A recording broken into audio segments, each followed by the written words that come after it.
Достук айылын biz толук бойдон бердик тажиктерге. Себеби достук айылы биздин айылдардан эң алыс жайгашкан. Ал жерде эч кандай бизге стратегиялык же болбосо экономикалык эч кандай мындай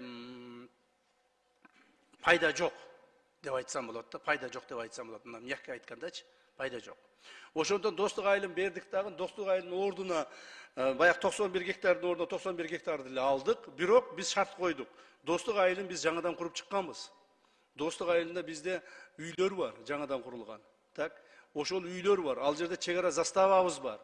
Кстати, биз булардын да чек ара заставасын алдык Кайрагачтагы. Чек ара заставабызды да кошуп берип атабыз.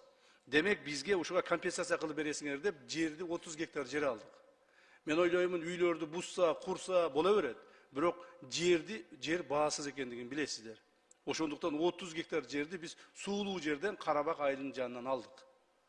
То есть ошол элдерди көчүрүп ал жерге мамлекет тарабынан дагы достук айылынын элине ар бирине кайрадан үй салып беребиз.